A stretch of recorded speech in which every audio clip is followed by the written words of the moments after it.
ঘড়ির কাঁটায় 5টা 25, সূর্য এখনো অস্ত যায়নি, গোধূলিও বলা যাবে না। যদিও স্টুডিওতে লাইট অ্যান্ড সাউন্ড, তার মধ্যে সূর্যের আলো প্রবেশ করার কোনো কারণ নেই।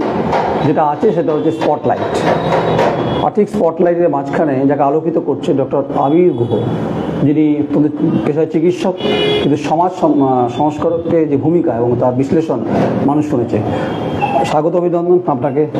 আপনি মাঝখানে একটু পারিবারিক অসুস্থতা নিয়ে আপনি একটু ব্যতিগ্রস্ত ছিলেন, সেটা ওভারকাম করতে পেরেছেন, সেটা আমাদের কাছে যেমন ভালো খবর, যারা দর্শক তাদের কাছে স্বস্তির নিঃশ্বাস। কারণ আপনি তো প্রথম ব্যক্তি যে বারবার করে বলছিলেন সন্দেশখালী মায়েদের সম্ভ্রম অধিকারের প্রশ্নে আমরা যখন আলোচনাগুলো করছিলাম তখন খুব একটা বার্নিং সিচুয়েশন সে সময় সন্দেশখালী ছিল। আলটিমেট সন্দেশখালী যারা ভুলুণ্ঠিত হলো, মায়েরা বোনেরা, যাদের কথা বারবার করে প্রধানমন্ত্রী বলতে হলো, আপনাকে যদি ব্যাখ্যা করতে পারলে আপনি কীভাবে ব্যাখ্যা করতেন? আপনার ভাষায় কি বিশ্লেষণ এটাকে?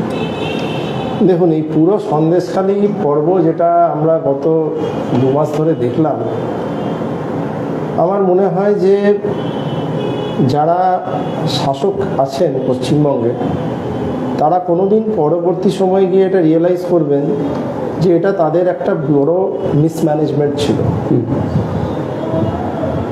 আজকে যে বিক্ষোভ ওখানে সংঘটিত হয়েছে বিগত 1.5-2 মাস যাবৎ, যত মিডিয়া ওখানে গেছেন, যত রাজনৈতিক ব্যক্তিত্ব গেছেন, যত সন্দেশখালীর মহিলারা সামনে এসে বক্তব্য রেখেছেন, এর অনেকটাই হয়তো এতটা বাড়াবাড়ি আকার ধারণ করতো না যদি যার বিরুদ্ধে মূল অভিযোগ ছিল সেই শেখ শাহজাহানকে তৎপরতার সাথে গ্রেপ্তার করা হয়।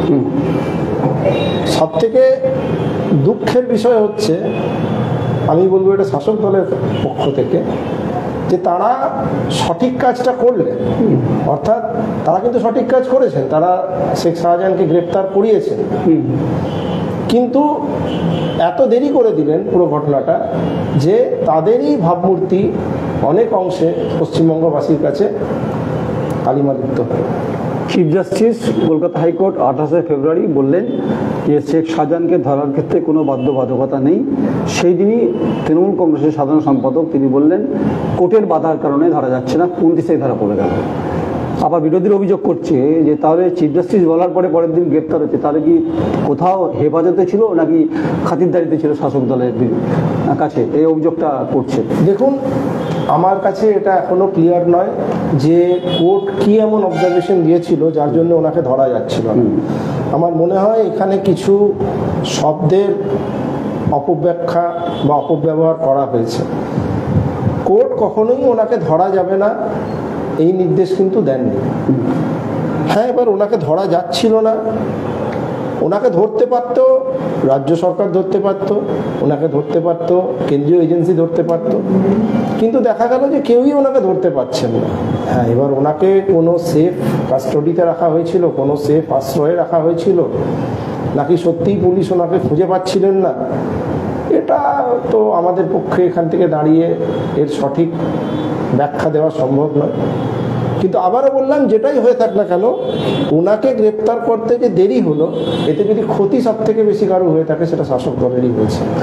আমরা তো অবজারভেশন, আশঙ্কা, দোলাচল নিয়ে প্রশ্নগুলো করছি এবং হচ্ছে যে ইডি মামলা করেছিল, জানেন আপনি, কলকাতা হাইকোর্টে একটা বনগাঁ শঙ্করাঢ্য পরিপ্রেক্ষিতে, প্লাস হচ্ছে যে 5 জানুয়ারি ইডির আক্রমণের পরিপ্রেক্ষিতে।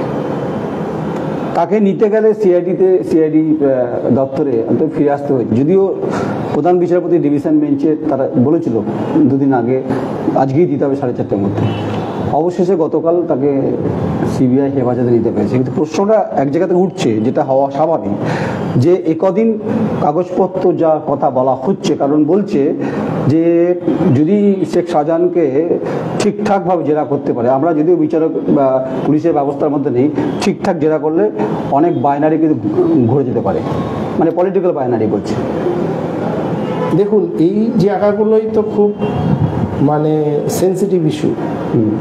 আশা করি ঠিকঠাক জেরা হবে, কারণ আলটিমেটলি উনি তো সেন্ট্রাল এজেন্সির আন্ডারে গেছেন, সিবিআইয়ের আন্ডারে গেছেন। এবার দেখুন, সবথেকে মানে মজার ব্যাপার আবার যে এটা আমার কাছে মানে এর কোনো ব্যাখ্যা নেই যে যতদিন উনি ধরা পড়লেন না ততদিন কিন্তু শাসক দল তার বিরুদ্ধে কোনো ব্যবস্থা নিল না, অথচ যেদিন উনি ধরা পড়লেন সেদিনই কিন্তু ওনাকে একদম তৎপরতার সাথে তাকে 6 বছরের জন্য বহিষ্কার করা হলো। তো আমি আবারও বলছি যে শাসক দল যে কাজগুলো আলটিমেটলি করছে সেগুলো কিন্তু ঠিকই করছে। শাহজাহানকে বহিষ্কার করা, তাকে গ্রেপ্তার করানো, এগুলো তো সঠিক পদক্ষেপ। এগুলো দেরিতে হলেও তৃণমূল কংগ্রেস করেছে, সরকার পক্ষ করেছে। কিন্তু একজন নিরপেক্ষ মানুষ হিসেবে আমার মনে হয় যে এটা যদি আরও 30 দিন বা 40 দিন আগে করতো তাহলে যে ড্যামেজটা আজকে সরকার পক্ষের হয়েছে ওখানে, সেটা কিন্তু এতটা হতো। আপনি মানছেন ড্যামেজ? অবশ্যই ড্যামেজ হয়েছে। তাহলে মায়েদের সম্ভ্রম অধিকারের প্রশ্নে যখন মায়েরা বিক্ষোভ করছে, বোনেরা বিক্ষোভ করছে, যদিও শাসক দল তারা মানতে নারাজ, ওখানে স্পটে গিয়ে মন্ত্রীপাদ নাম করে বলছি, পার্থভূমি বলছে একটা অভিযোগ তিনি পাননি, তাহলে একটা অভিযোগ উঠছে। আর ঠিক প্রধানমন্ত্রীকে আরামবাগ সফর থেকে শুরু করে বারাসত পর্যন্ত, কৃষ্ণনগর পর্যন্ত বারবার সন্দেশকারীর প্রশ্নে তুলতে হলো। আমার প্রশ্নটা অন্য জায়গাতে, ডাক্তারবাবু আপনি আমার সঙ্গে একমত হবেন কিনা জানি না। এই মায়েদের সম্ভ্রম অধিকারের প্রশ্নে আজ থেকে 2 বছর 3 বছর পর মনে রাখবে তো সবাই, নাকি রাজনীতি ঘটনা তো ঘটেছে, নাকি রাজনীতির তপ্ত বালুতে তারা হারিয়ে যাবে? এটা আমরা মানব জীবনে আমাদের প্রশ্নটা আসতেই পারে। দেখুন, ঘটনা তো কিছু ঘটেইছে, কারণ ঘটনা যদি কোনো ঘটনাই ওখানে না ঘটতো তাহলে পুরো জিনিসটা সংগঠিত করা হয়তো সম্ভব হতো না। তবে ঘটনা তো শুধু মা বোনেদের সম্ভ্রম নিয়ে হয়নি, ওখানে অনেক রকম ঘটনা ঘটেছে বিভিন্ন দুর্নীতির ক্ষেত্রে। মেন যেটা ঘটনা ঘটেছে, যেটা তার থেকেও বড় আকারে ঘটেছে, সেটা হচ্ছে ল্যান্ড গ্র্যাবিং, অর্থাৎ জমি দখল। বিঘের পর বিঘে জমিতে লোনা জল ঢুকিয়ে সেই জমির ক্যারেক্টারকে চেঞ্জ করে দিয়ে সেটাকে একটি এগ্রিকালচারাল ল্যান্ড থেকে একটা ভেরি উপযোগ্য ল্যান্ডে কনভার্ট করা হয়েছে। দিয়ে সেই জায়গাগুলো তৃণমূলের ওখানে যে আঞ্চলিক যারা ওখানে দলটাকে চালাতেন, যেমন শেখ শাহজাহান বলুন, যেমন আমাদের উত্তম হাজরা বলুন, শিবু হাজরা বলুন, এরা যারা ছিলেন, উত্তম সর্দার, শিবু হাজরা, এরা মিলে, সিরাজ ডাক্তার, এরা মিলে পুরো জিনিসটাকে অর্গানাইজ করত। এইবারে যদি যে তৎপরতাটা আজকে শাসক দল দেখাচ্ছেন, ওখানে পার্থ ভৌমিকের মতন একজন সিনিয়র এবং অত্যন্ত দক্ষ লোককে পাঠিয়ে সেটা যদি আরও আগে ইন্টারভেনশন নিতেন, বা একটুখানি যদি এই সমস্ত দুর্বৃত্তদের, অর্থাৎ শাহজাহান এবং উত্তম সর্দারদের তো আপনি দুর্বৃত্ত ছাড়া আর কি বলবেন, তো এদেরকে যদি আর একটু আগে গ্রেপ্তার করা হতো তাহলে কিন্তু অনেক বেশি আশ্বস্ত হতো সন্দেশখালীর আপার জনতা।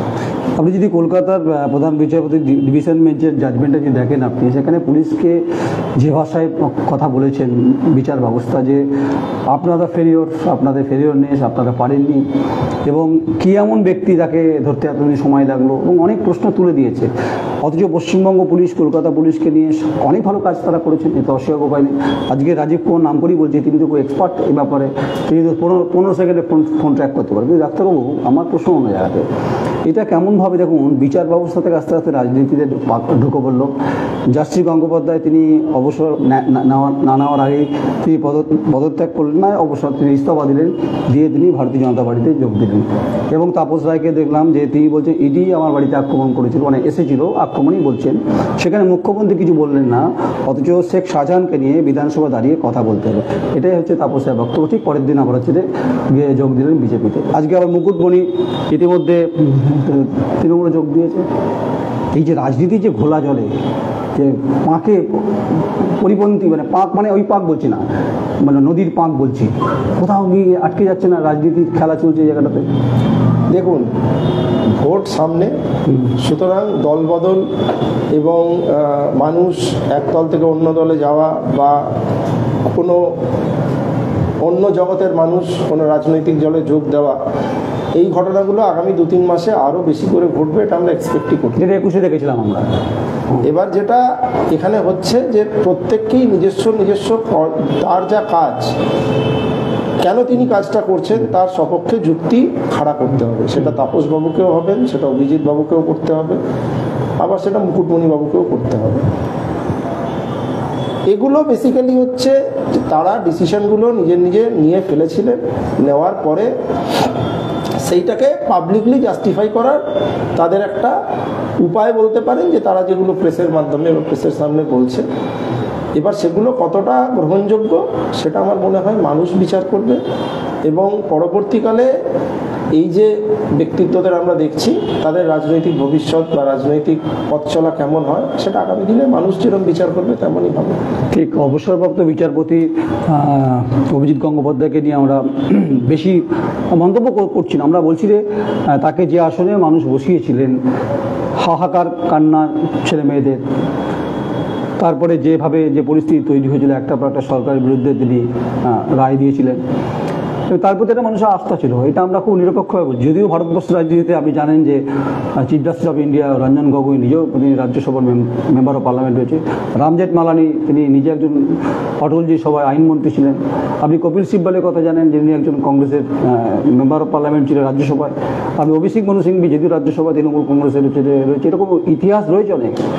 কিন্তু বাংলার রাজনীতির ক্ষেত্রে এবং বাংলার বিচার ব্যবস্থার ক্ষেত্রে কলকাতা হাইকোর্ট হচ্ছে ওল্ডেস্ট, মানে বলা হয় এশিয়ার সব থেকে ওল্ডেস্ট এবং খুব রেসপন্সিবল একটা স্ট্যাটাস হচ্ছে কলকাতা হাইকোর্ট। সেই বিচারপতি মানে এখন যদি বিচারপতি নেই তাই আমরা আলোচনা করতেই পারি। আপনি বিগে ডক্টর, বিগে সমাজের যে বিশ্লেষকের যে ভূমিকা আপনি থাকেন, আপনি মানতে পারছেন কোনো বিষয়টা? না, এখন এটা আপনার ব্যক্তিগত পারসেপশন না মানার কিছু নেই। তবে একটা জিনিস মনে মাথায় রাখতে হবে যে জাস্টিস অভিজিৎ গাঙ্গুলিকে গোটা পশ্চিমবঙ্গবাসী জাস্টিস অভিজিৎ গাঙ্গুলি হিসেবে, মানে তার ন্যায় বিচারকে তাকে জনগণ নিজেদের মাথায় বসিয়েছিলেন, এবং সত্যি উনি খুব দৃঢ়তার সাথে বেশ কিছু জাজমেন্ট পরপর দিয়ে গেছে। এখন আমরা এটা বলতে পারি বর্তমান দিনে দাঁড়িয়ে যে হি ওয়াজ আ ভেরি সাকসেসফুল জাজ, কিন্তু whether he will be a successful politician are not, উনি রাজনীতিতে এসে কতটা সাফল্য পাবেন বা ব্যর্থ হবেন সেটা সময় কথা বলবে। তবে পশ্চিমবঙ্গবাসী এটা ঠিক যে একজন অত্যন্ত দক্ষ জাজকে হারালো। এবার সেই দক্ষতাটা যদি রাজনৈতিক কেন্দ্রে রাজনৈতিকভাবে আবার প্রতিফলিত হয় তাহলে হয়তো জাস্টিস গঙ্গোপাধ্যায়ের এই ডিসিশন আগামী দিনে জাস্টিফাইড বলেই সবাই মেনে নেবে। সেটা আপনার ব্যক্তিগত মত, এবং আপনি যেহেতু আপনি সমাজে একটা জায়গা বিলং করেন, এটা আপনার পারসেপশন ঠিক। আমি একটু সন্দেশখালী চলে যাই। একদিকে রায়মঙ্গল, একদিকে কোলাগাছি নদী, একদিকে ধামাখালি, একদিকে সন্দেশখালী, একটা বদ্বীপ, স্বাভাবিক উল্টো থেকে বাংলাদেশ। আমি সেখানে একাধিকবার গেছি, সংবাদের তাগিদে গেছি, বারবার গেছি, খুঁজে গেছি। উন্নয়ন শর্তে আমি আমার চোখে বলছি, আমি বলছি না উন্নয়ন করেনি বলছি না, কিন্তু এখানে খেটে খাওয়া প্রান্তিক স্তরের শ্রমজীবী মানুষের হাহাকার দেখেছি ডাক্তারবাবু, কান্না দেখেছি, ব্যথা দেখেছি, বেদনা দেখেছি। তৃণমূল কংগ্রেসকে একা দোষ দিয়ে লাভ নেই, কারণ 34 বছর লেফট্রান ওখানে ছিল, তারাও সেখানে কিন্তু কিছু না করার অভিযোগ সেটা বিভিন্ন সময় আমার পারসেপশন থেকে উঠে এসছে রিপোর্টিংয়ের পরিপ্রেক্ষিতে। একটা পশ্চিমবঙ্গের একটা গুরুত্বপূর্ণ জেলা উত্তর চব্বিশ পরগনা, তার একটা গুরুত্বপূর্ণ বিধানসভা হচ্ছে সন্দেশখালী, আর গুরুত্বপূর্ণ লোকসভার সাংসদ নুসরাত জাহান যিনি মহিলা, তিনি একটা টুইট বা দুটো টুইট করে ছেড়ে দিয়েছেন। তার তো সেখানে যাওয়া উচিত ছিল, এই মানুষের হাহাকার কন্দন দেখার জন্য উন্নয়নের ক্ষেত্রে তার তো সংসদের ভূমিকা ছিল। দেখুন, এইখানেই পশ্চিমবঙ্গের মানুষকে দুবার ভাবতে হবে। কিছু কিছু তাদের নেওয়া ডিসিশন, কিছু ভোটার তাদের যে ডিসিশন নেয় তার উপরে। আমি বলছি না যে পার্টিগতভাবে তৃণমূল কংগ্রেস খারাপ বা বামফ্রন্ট ভালো ছিল, এরকম কোনো ব্যাপার নাই। কিন্তু ক্যান্ডিডেট হিসেবে আপনি দেখুন, পলিটিক্স ইজ ফর পলিটিশিয়ানস।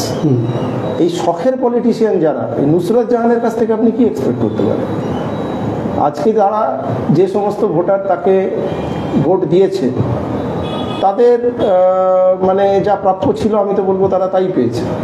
তার কারণ হচ্ছে অ্যাজ আ পলিটিক্যাল পার্টিও আমি বলবো এখন আবার সামনে ইলেকশন, প্রত্যেকটি পলিটিক্যাল পার্টি রাজনৈতিক দলের উচিত, হ্যাঁ যে কোনো প্রফেশন থেকে মানুষ আসতে পারে, চিত্র তারকা থেকে অবশ্যই ভালো পলিটিশিয়ান হওয়া যায়। যদি আপনি পাশাপাশি উদাহরণ রাখেন, আপনি দেবকে দেখুন আর নুসরাত জাহানকে দেখুন বা মিমি চক্রবর্তীকে দেখুন। দেব কিন্তু ইজ কমিটেড টু হিজ, মানে Deepak Adhikari is committed to his constituency. তার কনস্টিটিউয়েন্সিতে যা হচ্ছে না, যা সমস্ত সেখানে মানে ঘাটাল প্ল্যান, প্রত্যেকটা জায়গাতে আপনি দীপক অধিকারীকে সামনে থেকে দেখবেন। তিনি হতে পারেন কিন্তু একজন প্রচুর বড় মাপের চিত্র অভিনেতা। আমি তো বলবো নুসরাত জাহান বা মিমি চক্রবর্তীর চেয়ে অনেক বেশি প্রভাব তার টলি ইন্ডাস্ট্রিতে আছে। তবুও তিনি কিন্তু তার পলিটিক্যাল ইনিংসটাকে সিরিয়াসলি নিয়েছেন। তো কিছু ক্ষেত্রে আমি বলবো ইভেন বাবুল সুপ্রিয় তিনিও কিন্তু তার পলিটিক্যাল ইনিংসটাকে সিরিয়াসলি নিয়েছেন। কিন্তু এইরকম নন সিরিয়াস ক্যান্ডিডেটদের যদি ভোটে টিকিট দেওয়া হয়, যেমন নুসরাত জাহান বা মিমি চক্রবর্তী, তাহলে তার পরিণতি যা হওয়ার তাই হবে, সেগুলো মানুষ ভুগবে সেই কনস্টিটিউয়েন্সি। আবার আপনি দিদি নম্বর 1 দেখেছেন রিসেন্ট পাস্ট, সেখানে মুখ্যমন্ত্রী প্রায় বলেই ফেলেছেন রচনা বন্দ্যোপাধ্যায়কে যে তোকে প্রার্থী করা হচ্ছে, যদিও উনি ওনার মতো করে ওনার দল উনি কাকে দর করাবেন সেটা ওনার ব্যাপার, কিন্তু আমাদের তো অধিকার নেই বলার, কিন্তু আমরা সমালোচনার জায়গায় সমালোচনা করতে পারি, গণতন্ত্রের 4th পিলারের জায়গা থেকে কথাগুলো বলছি আমরা। আপনি চিকিৎসক, আপনি প্রতিদিন পোস্টমর্টম করেন মানুষের রোগ নিয়ে, আপনি বোঝেন মানুষের রোগটা কোথায়। আমিও বুঝি মানুষের শোধাগন্ধের অনুভূতি, রাস্তাঘাটের পরিস্থিতি, উন্নয়নের কথা আবার বারবার বলতে। কিন্তু আপনি দেখুন ডাক্তারবাবু, যে ঘটনার পরিপ্রেক্ষিতে সংবাদ মাধ্যমকে গ্রেপ্তার হতে হলো, এবং আরেকজন সম্পাদক যিনি আমি নাম করে বলছি এবিপি আনন্দ, তাকেও কার্যকর হেনস্থা করার একটা পরিস্থিতি, যেটা পশ্চিমবঙ্গের যে ছিল না। আমরা গৌরী লঙ্কেশের ঘটনা জানি, ব্যাঙ্গালোরের ঘটনা আপনি নিজেও জানেন, সেটা পশ্চিমবঙ্গ কী এমন হলো, সংবাদ মাধ্যমকে কার্যত অবরুদ্ধ করে দেওয়ার চেষ্টা চলল। দেখুন, এই ঘটনা যখনই শাসক কোনো রকম বিপদে পড়ে, সে কেন্দ্রের শাসক হোক, বিভিন্ন রাজ্যের শাসক হোক, এই ধরনের ঘটনা কিন্তু অতীতেও ঘটেছে। আর সব থেকে বড় এক্সাম্পল হচ্ছে 1975-এর জেনারেল এমার্জেন্সি। তো কিন্তু যেটা ভুলে যায় মানুষ বা পাওয়ারে থাকা পলিটিক্যাল পার্টিরা, যে প্রায় প্রত্যেক ক্ষেত্রেই এরকম ঘটনা ঘটার পরে কিন্তু সেই পার্টিকে ক্ষমতা থেকে সরে যেতে হয়েছে। তার কারণ কিন্তু মানুষ রুখে দাঁড়াবে। আপনি মিডিয়ার কণ্ঠরোধ করে কিন্তু মানুষের কণ্ঠরোধ করতে পারবেন না, এটা কিন্তু ভুল ধারণা। কালকে একটা অভিযোগ শুনছিলাম, যখন বারাসাতে প্রধানমন্ত্রীর বক্তব্য ছিল, পলিটিক্যাল স্পিচ ছিল, সেখানে তিনি সন্দেশখালী মায়েদের সঙ্গে তিনি কথা বলতে চেয়েছিলেন। আমরা যেটা দেখলাম যে বিশ্ব বাংলা গেটের সামনে কার্যত বাস শুদ্ধ আটকে দেওয়া হলো। কিছু মানুষ আসতে পেরেছে, তারা যেভাবে বিভিন্ন প্যাসেজ দিয়ে তারা তো কথা বলতে চেয়েছে প্রধানমন্ত্রীর সঙ্গে। আমি বলছি যে কোথায় যেন একটা ঘোলাটিয়াল সিচুয়েশন তৈরি হলো, এবং প্রধানমন্ত্রীকে বারবার সন্দেশখালী কথা বলতে হচ্ছে, প্রধানমন্ত্রীকে বারবার মমতা বন্দ্যোপাধ্যায়ের বিরুদ্ধে বলতে হচ্ছে, আবার মায়েরা সেখানে আত্মনাদ করছে। সন্দেশকারী পরিপ্রেক্ষিতে তারা আসতে পারলেন না, তারা বিশ্ব বাংলা গেটে আজকে পুলিশ এত বেশি সতর্কপ্রণোদিত। দেখুন, এগুলোর একদম ভিতর অবধি যাওয়া আমাদের পক্ষে সম্ভব নয়, কারণ কি একজন প্রাইম মিনিস্টার, তার কিছু সিকিউরিটি প্রোটোকলও আছে, তো সেগুলো না তিনি শুনতে চেয়েছেন, কিন্তু বিশ্ব বাংলা গেটে রাজ্য পুলিশ আটকে দিয়েছে। এবারে দেখুন, এটা অর্গানাইজড ওয়েতে একটা ছোট সংখ্যক 5 জন 10 জনকে হয়তো নিয়ে যাওয়া যেত সেখানে। এবারে প্রধানমন্ত্রী সন্দেশখালী নিয়ে বলছেন, এটা খুবই স্বাভাবিক ব্যাপার। এক তো তিনি দেশের প্রধানমন্ত্রী, তিনি বলতেই পারেন, আর দ্বিতীয়ত হচ্ছে তিনি কিন্তু একটি রাজনৈতিক দলকে এই ভোটে লিড করছেন। সুতরাং এটাও মনে রাখতে হবে যে তিনি কিন্তু সেটিকেও মাথায় রাখছেন এই ইস্যুটাকে সামনে আনার জন্য। ডাক্তারবাবু, আপনি ঠিক বলছেন যে প্রধানমন্ত্রী একটা দলের সর্বাধিনায়ক, তিনি ভারতবর্ষ চালাচ্ছেন, প্লাস দলটা চালাচ্ছেন, সেটা বাস্তব সত্য। এখন অটলজির জমানা নেই, এখন মোদিজির জমানা চলছে। মোদিজি এই ফায়দা তুলবেন, তার দল বলছে সন্দেশখালী ইস্যু তুলবেন। তো আমার প্রশ্নটা, আপনি আমার সঙ্গে একমত হবেন, সেখানকার মায়েরা, সেখানকার বোনেরা, সেখানকার আরও প্রান্তিক স্তরে মানুষ, বিভিন্ন আদিবাসী সম্প্রদায়, আগামী 2 বছর পর, 3 বছর পর যখন ফ্ল্যাশব্যাক থেকে সরে যাবে ক্যামেরাটা, তখন এই মায়েরদের এই অধিকারের প্রশ্নে মানুষ মনে রাখবে, বা পলিটিক্যাল পার্টি যারা সত্তায়। এই জায়গাতেই শুধু রাজনৈতিক দল নয়, বিভিন্ন স্বেচ্ছাসেবী সংগঠন যারা আছে, ক্লাব যারা আছে, এনজিও যারা আছে, তাদের উচিত ওইখানে এগিয়ে গিয়ে যত কমপ্লেন রেজিস্টার হচ্ছে, আলটিমেটলি সেই সমস্ত প্রান্তিক মানুষগুলোর পাশে দাঁড়ানো, যাতে তারা কমপ্লেনগুলোকে আলটিমেটলি লিগ্যাল ভ্যালিডিটি দিতে পারে। অর্থাৎ যারা কমপ্লেন করছে তাদের কমপ্লেনগুলো যেন আইনি পূর্ণতা পায়। এগুলো হয়তো ওই গরিব প্রান্তিক মানুষগুলোর পক্ষে একটুখানি হেল্প ছাড়া তাদের এই কমপ্লেনগুলোকে এগিয়ে নিয়ে যাওয়া হয়তো সম্ভব হবে না। এবং এই ধরনের ঘটনা যখন ঘটে, দেখুন রাজনীতিক যে আলোটা ওখানে আছে, এটা কিন্তু আজ না হয় কাল বা লোকসভা ভোটের পরে আস্তে আস্তে ওখান থেকে ফোকাসটা কিন্তু সরে যাবে। কিন্তু সত্যিই যারা অবহেলিত হয়েছে, যাদের জমি চলে গেছে বা যাদের সম্ভ্রম নিয়ে টানাটানি হয়েছে, তারা যেন জাস্টিস পায়, এটা আমার মনে হয় শুধু রাজনৈতিক দলগুলোর নয়, স্বেচ্ছাসেবী সংগঠন এবং ক্লাব স্তরের যারা আছে ওখানে তাদেরও দেখা উচিত। আমি শেষ করবো অনুষ্ঠান, সেটা হচ্ছে যে ঘটনা সন্দেশখালী ক্ষত, সে ক্ষত প্রলেপ দেওয়ার জন্য কোনো মলম যথেষ্ট নয়, কোনো বার্নালও যথেষ্ট নয়, বা কোনো বরফও যথেষ্ট নয়। যাদের ক্ষত হয়েছে তারা ক্ষতর মর্ম বোঝে। কিন্তু আপনার কি মনে হয় যে আপনি সিনিয়র একজন ডক্টর এবং আপনি সমাজের এই ব্যবস্থার সঙ্গে যুক্ত রয়েছে, যে সন্দেশকালীর ঘটনা বিরোধী দলকে সত্যি কি ডিভিডেন্ড দেবে? দেখুন, কিছুটা দেবে বলেই মনে হচ্ছে। কতটা দেবে সেটা হয়তো মানে যখন রেজাল্ট বেরোবে ভোটের তখন বোঝা যাবে। কিন্তু কিছু তো প্রভাব পড়েছে, কারণ এই যে ক্রমাগত মানুষ টিভি চ্যানেল খুললেই বিগত 1.5-2 মাস ধরে একটা ইস্যু বারবার মানুষের কানে হিট করছে, মানুষের ব্রেনে ঢুকছে, তো কিছু ডিভিডেন্ড তো আমার মনে হয় পাবে বিরোধী দলরা। এবং এই জন্যই আমি শুরু করেছিলাম এটা বলে যে শাসক দল তারা আলটিমেটলি কাজগুলো ঠিকই করলেন, তারা রাজধর্ম পালন করলেন, কিন্তু একটু দেরিতে করলেন। তো আমি শেষ করব, যেটা আপনার অবজারভেশন থেকে আমি একটা মতামত জানতে চাইছি। পশ্চিমবঙ্গে এখন যা ঘটছে, বিগত কয়েক বছর ধরে ঘটছে, আমি যদি অতি সম্প্রতি 2 বছর ধরে দেখি, আপনি আমার সঙ্গে একমত কিনা বলতে পারবো না, মিডিয়া এবং বিচার ব্যবস্থা, এই দুটো গুরুত্বপূর্ণ ভূমিকা সামনের সারিতে থাকার কারণে বহু অবহেলিত ঘটনাগুলো সামনের সারিতে আসছে। এটা আপনাকে মনে হয়? অবশ্যই। দেখুন, এখন সবচেয়ে বেশি হচ্ছে, দেখুন প্রিন্ট মিডিয়া আজকে থেকে 20-30-40 বছর আগেও ছিল, কিন্তু এই ইলেকট্রনিক মিডিয়া আসার পর থেকে, যেখানে আপনার ক্যামেরা, চ্যানেলের ক্যামেরা, একটা অ্যান্ড্রয়েড ফোন বিভিন্ন কোণে বিভিন্ন জায়গায় পৌঁছে যাচ্ছে, এবং অত্যন্ত প্রান্তিক যে ঘটনাগুলো, সেই ঘটনাগুলো কিন্তু আমাদের ড্রয়িং রুমে সন্ধ্যেবেলায় আমাদের চোখের সামনে চলে আসছে। সুতরাং এখানে তো মিডিয়ার একটা বিরাট বড় ভূমিকা রয়েছে। এত সাংবাদিক, তারা এত জীবনের ঝুঁকি নিয়ে, এত রিস্ক নিয়ে যে প্রান্তিক জায়গায় গিয়ে কাজ করছেন, এটা তো সাংবাদিকদেরকে বাহবা দিতেই হবে। তারা আছেন, তাই অনেক না জানা খবর আজকে আমরা জানতে পারছি। অনেক অনেক ধন্যবাদ আপনাকে ডক্টর আবির গুহ। আপনি, আমার মনে হয় আবির গুহ আজকে মন ঠিক নেই, আমি ওনার টোন দেখে সেটা বুঝতে পারছি। কারণ কলাগাছি নদী ও রায়মঙ্গল নদীর এপারে ধামাখালি, ওপারে সন্দেশখালী।